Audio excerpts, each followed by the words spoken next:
Hello guys, welcome back to my YouTube channel. आशा है कि आप सभी काफ़ी अच्छे होंगे और अपने एग्ज़ाम की तैयारी आप सभी काफ़ी अच्छे से कर रहे होंगे। आज का ये वीडियो बहुत ही ज़्यादा इम्पॉर्टेंट है। अगर आप किसी भी प्रतियोगी एग्ज़ाम की प्रिपरेशन करते हैं तो आप इस वीडियो को देख सकते हैं। आज के इस वीडियो में 3 जनवरी 2026 के दिन का जो भी इम्पॉर्टेंट करंट अफेयर्स है, जहां से एग्ज़ाम में प्रश्न पूछे जाने की संभावनाएं बनती हैं, उन प्रश्नों को आज के इस वीडियो में कवर करेंगे। तो ये कंप्लीट वीडियो आपके लिए बहुत ज़्यादा इंपॉर्टेंट रहने वाला है। तो चलिए एक बार वीडियो का फॉर्मेट देख लेते हैं। पहले इंपॉर्टेंट डे और थीम देखेंगे, इसके बाद नेशनल और इंटरनेशनल अफेयर देखेंगे। अगर खेल जगत से कोई इंपॉर्टेंट प्रश्न बनता है जो कि एग्जाम में पूछा जा सकता है तो उसको भी आज के इस वीडियो में कवर करेंगे। तो ये कंप्लीट वीडियो आपके लिए बहुत ज़्यादा इंपॉर्टेंट रहने वाला है। आप इस वीडियो को अंत तक ज़रूर देखिएगा और देखने के साथ साथ अपने यार दोस्त मित्र को भी शेयर कीजिएगा। साथ ही साथ देखिए, अगर आपको इस वीडियो का PDF चाहिए तो हमें कमेंट बॉक्स में बता सकते हैं, और जिस भी प्रश्न का आंसर आपको पता हो तो कमेंट बॉक्स में ज़रूर बताएं, इससे आपका ही रिवीजन होगा। चलिए पहला प्रश्न देखते हैं। पहला प्रश्न है, सावित्रीबाई फुले जयंती कब मनाया जाता है। इस प्रश्न में आपको बताना है कि सावित्रीबाई फुले जयंती कब मनाया जाता है। पहला ऑप्शन है 2 जनवरी, बी ऑप्शन है 3 जनवरी, सी ऑप्शन है 4 जनवरी, डी ऑप्शन है इनमें से कोई नहीं। तो देखिए इंपॉर्टेंट प्रश्न है। सावित्रीबाई फुले, जैसा कि आप सभी जानते होंगे कि पहली महिला शिक्षिका और समाज सुधारक के रूप में ये जानी जाती हैं। तो इंपॉर्टेंट प्रश्न है, एग्जाम में पूछा जा सकता है। तो इनकी जयंती कब मनाई जाती है, तो 3 जनवरी को इनकी जयंती मनाई जाती है, यानी कि बी ऑप्शन करेक्ट है। तो 3 जनवरी 1831 को महाराष्ट्र के सतारा में इनका जन्म हुआ था। आप याद रखेंगे, इंपॉर्टेंट प्रश्न है। और ये भारत की पहली महिला शिक्षिका और समाज सुधारक के रूप में उनके योगदान का सम्मान करने के लिए इस दिन को मनाया जाता है। ठीक है, तो बी ऑप्शन करेक्ट है, आप याद रखेंगे। सावित्रीबाई फुले जयंती 3 जनवरी को मनाया जाता है, बी ऑप्शन करेक्ट है, यानी आज के दिन मनाया जाता है। चलिए आगे बढ़ते हैं, अगला प्रश्न देखते हैं। अगला प्रश्न है, हाल ही में किन 2 सशस्त्र बलों के बीच एक्सरसाइज डेजर्ट साइक्लोन सेकंड आयोजित किया गया है। इस प्रश्न में आपको उन 2 देशों का नाम बताना है जिसके बीच एक्सरसाइज डेजर्ट साइक्लोन सेकंड आयोजित किया गया है। तो पहला ऑप्शन है भारतीय सेना और अमेरिकी सेना, बी ऑप्शन है भारतीय नौसेना और UAE नौसेना, ठीक है, सी ऑप्शन है भारतीय सेना और UAE लैंड फोर्सेस, और डी ऑप्शन है भारतीय सेना और UAE वायुसेना। UAE मतलब होता है कि संयुक्त अरब अमीरात। ठीक है, तो देखिए सी ऑप्शन करेक्ट है, यानी भारतीय सेना और UAE लैंड फोर्सेस के द्वारा एक्सरसाइज डेजर्ट साइक्लोन सेकंड का आयोजन किया गया है। तो सी ऑप्शन करेक्ट है, आप याद रखेंगे, जिसका समापन अबू धाबी में हुआ है। और यह शहरी युद्ध तथा आतंकवाद विरोधी अभियानों में आपसी समन्वय और सामरिक क्षमताओं को बढ़ाने पर केंद्रित था। इंपॉर्टेंट प्रश्न है, हाल ही में इसका आयोजन किया गया है। तो आप याद रखेंगे, भारतीय सेना और UAE लैंड फोर्सेस के बीच डेजर्ट साइक्लोन सेकंड का आयोजन किया गया है। सी ऑप्शन करेक्ट है। ठीक है, सी ऑप्शन करेक्ट है। चलिए आगे बढ़ते हैं, अगला प्रश्न देखते हैं। ये प्रश्न देखिए बहुत ज़्यादा इंपॉर्टेंट है, आज ही इसका उद्घाटन होने वाला है, तो आप याद रखेंगे। प्रश्न है कि जनवरी 2026 में नई दिल्ली में उद्घाटित किए गए भगवान बुद्ध से संबंधित पवित्र पिपरहमा अवशेषों को प्रदर्शित करने वाली ग्रैंड इंटरनेशनल प्रदर्शनी का आधिकारिक शीर्षक क्या है। इसमें आपको शीर्षक के बारे में बताना है कि ग्रैंड इंटरनेशनल प्रदर्शनी का आधिकारिक शीर्षक क्या है, जो कि 3 जनवरी यानी आज ही के दिन इसका उद्घाटन होना है नई दिल्ली में।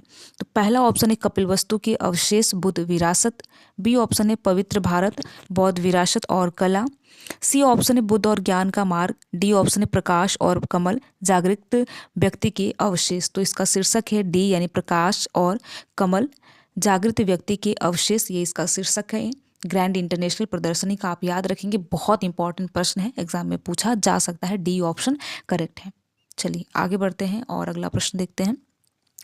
अगला प्रश्न है, जनवरी 2026 को भारतीय वायुसेना के vice chief of air staff के रूप में किसने कार्यभार संभाला है। देखिए 1 जनवरी को भारतीय वायुसेना के नए vice chief of air staff का कार्यभार किसने संभाला है, आपको ये बताना है।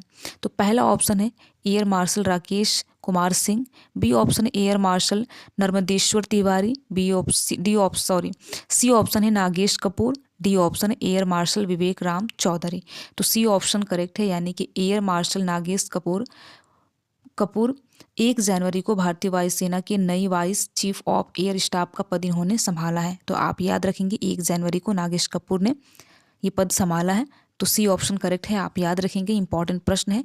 यहाँ से अगर आप कोई एग्जाम देंगे तो यहाँ से आपसे प्रश्न पूछा जा सकता है, स्पेशली अगर आप कोई डिफेंस का एग्जाम देने वाले होंगे तो आपको याद रखना है।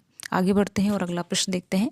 हाल ही में साथ में 2 प्रलय मिसाइलों का टेस्ट फायर किया, यह टेस्ट किस राज्य के तट पर किया गया? देखिए रिसेंटली प्रलय मिसाइलों का जो है वो टेस्ट फायर किया गया है, तो इसमें ये पूछा जा रहा है जो टेस्ट हुआ है किस राज्य के तट पे हुआ है। पहला ऑप्शन है गुजरात, बी ऑप्शन है तमिलनाडु, सी है ओडिशा, डी ऑप्शन है आंध्र प्रदेश। तो ये जो प्रलय है यानी 2 प्रलय मिसाइलों का सफल परीक्षण ओडिशा राज्य के तट पर किया गया है, जो कि चांदीपुर स्थित एकीकृत परीक्षण रेंज में किया गया है 31 दिसंबर 2025 को, जो कि DRDO के द्वारा आयोजित किया गया यानी रक्षा अनुसंधान एवं विकास संगठन के द्वारा आयोजित किया गया है, जहां पर एक ही लॉन्चर से 2 मिसाइलों को एक साथ दागा गया है। तो बहुत ज़्यादा इंपॉर्टेंट प्रश्न है, आपको याद रखना है। ओडिशा के तट पर यह टेस्ट किया गया है सफलतापूर्वक, ठीक है। सी ऑप्शन करेक्ट है, आप याद रखेंगे। चलिए आगे बढ़ते हैं और अगला प्रश्न देखते हैं। नमस्ते योजना जो हाल ही में समाचारों में देखी गई थी किस श्रमिक समूह से संबंधित है? इसमें आपको नमस्ते योजना के बारे में बताना है कि किस श्रमिक समूह से संबंधित है। तो पहला ऑप्शन है कृषि श्रमिक, बी ऑप्शन है स्वास्थ्य श्रमिक, सी ऑप्शन निर्माण श्रमिक, डी ऑप्शन है स्वच्छता श्रमिक। तो डी ऑप्शन करेक्ट है, स्वच्छता श्रमिक से संबंधित है। यह शिविर और सेप्टिक टैंक वर्कर्स के साथ कचरा बीनने वाले शामिल करने के लिए नमस्ते योजना का एक महत्वपूर्ण विस्तार है। तो आप याद रखेंगे डी ऑप्शन करेक्ट है। चलिए आगे बढ़ते हैं, अगला प्रश्न देखते हैं। अगला प्रश्न है संस्कृति मंत्रालय द्वारा अभिधम्म दिवस किस दिन मनाया गया? इसमें देखिए बात 2024 की हो रही है कि 2024 में संस्कृति मंत्रालय द्वारा अभिधम्म दिवस कब मनाया गया? पहला ऑप्शन है 16 अक्टूबर, बी ऑप्शन है 17 अक्टूबर और सी ऑप्शन है 18 अक्टूबर, डी ऑप्शन है 19 अक्टूबर। देखिए अगर थोड़ी सी हम बात करें 2025 में 6 और 7 अक्टूबर को मनाया गया है, तो यहाँ पर 6 और 7 अक्टूबर ऑप्शन में नहीं है, इसलिए 2024 का आप याद रखेंगे। यहाँ पर संस्कृति मंत्रालय द्वारा अभिधम्म दिवस 2024 में कब मनाया गया? तो इसका करेक्ट आंसर है 17 अक्टूबर को 2024 में संस्कृति मंत्रालय के द्वारा अभिधम्म दिवस मनाया गया। आप याद रखेंगे, इंपॉर्टेंट प्रश्न है, तो बी ऑप्शन करेक्ट है। चलिए आगे बढ़ते हैं, अगला प्रश्न देखते हैं। अगला प्रश्न है 37वां कथक महोत्सव 2025 कहाँ पर आयोजित किया गया? इसमें आपको बताना है कि 37वां कथक महोत्सव 2025 का आयोजन कहाँ पर किया गया? पहला ऑप्शन है भोपाल, बी ऑप्शन है लखनऊ, सी ऑप्शन है नई दिल्ली, डी ऑप्शन है चेन्नई। तो 37वां कथक महोत्सव 2025 का आयोजन नई दिल्ली में किया गया, जो कि 21 से लेकर 26 मार्च 2025 तक कथक केंद्र चाणक्यपुरी में संपन्न हुआ, जिसमें कथक नृत्य और साहित्य से जुड़ी विभिन्न प्रस्तुतियां और संगोष्ठियां शामिल थी। तो आपको याद रखना है ये आयोजन नई दिल्ली में संपन्न हुआ है, यानी कि 37वां कथक महोत्सव 2025 का आयोजन नई दिल्ली में संपन्न हुआ है। तो सी ऑप्शन करेक्ट है। चलिए आगे बढ़ते हैं और अगला प्रश्न देखते हैं। अगला प्रश्न है पूर्वोत्तर भारत का पहला जियोथर्मल उत्पादन कुआं कहाँ खोदा गया है? इस प्रश्न में आपको बताना है कि नॉर्थ ईस्ट का भारत का पहला जियोथर्मल उत्पादन कुआं कहाँ पर खोला गया है, किस राज्य में खोला गया है? तो पहला ऑप्शन है अरुणाचल प्रदेश, बी ऑप्शन है असम, सी ऑप्शन है मिजोरम, डी है त्रिपुरा। तो यहाँ पर देखिए पूर्वोत्तर भारत का पहला जियोथर्मल यानी भूतापीय उत्पादन कुआं अरुणाचल प्रदेश के पश्चिम कामेंग जिले के दिरांग क्षेत्र में खोदा गया। तो इंपॉर्टेंट प्रश्न है, आपको याद रखना है अरुणाचल प्रदेश में भारत का पहला जियोथर्मल उत्पादन कुआं खोदा गया है, यानी भूतापीय कुआं खोदा गया है। ए ऑप्शन करेक्ट है, इंपॉर्टेंट है, आप याद रखेंगे। चलिए आगे बढ़ते हैं, इस वीडियो का आखिरी प्रश्न देखते हैं।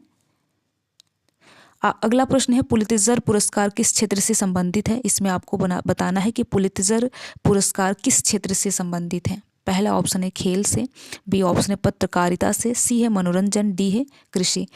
तो आपको याद रखना है पुलित्जर पुरस्कार जो है ये मुख्य रूप से पत्रकारिता से संबंधित है, जिसमें साहित्य, फिक्शन, गैर फिक्शन, कविता शामिल है और संगीत रचना के क्षेत्र में संयुक्त राज्य अमेरिका में उत्कृष्ट उपलब्धियों के लिए दिया जाता है। तो इंपॉर्टेंट प्रश्न है, आप याद रखेंगे पत्रकारिता से विशेष रूप से संबंधित है पुलित्जर पुरस्कार।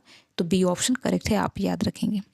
तो क्या ऐसे कुल मिलाकर 10 मोस्ट इंपॉर्टेंट प्रश्न हमने देखा, और यहाँ से एग्जाम में प्रश्न पूछे जाने की भी संभावनाएं बनती हैं। तो अगर आपका हाल ही फिलहाल कोई भी एग्जाम हो तो आप इस वीडियो को करंट अफेयर्स के लिए देख सकते हैं। निश्चित तौर पर ये वीडियो आपके लिए बहुत ही ज़्यादा हेल्पफुल है। तो वीडियो कैसा लगा कमेंट बॉक्स में ज़रूर बताएं। अगर आपको वीडियो में किसी प्रकार का आप सुधार चाहते हैं तो कमेंट बॉक्स में बता सकते हैं। वीडियो में लास्ट तक बने रहने के लिए आप सभी का बहुत बहुत धन्यवाद। अगर आपको ये वीडियो अच्छा लगा हो तो वीडियो को आप लाइक कर सकते हैं, और लाइक करने के साथ साथ अपने यार दोस्त मित्र को भी शेयर कर सकते हैं। Thank you.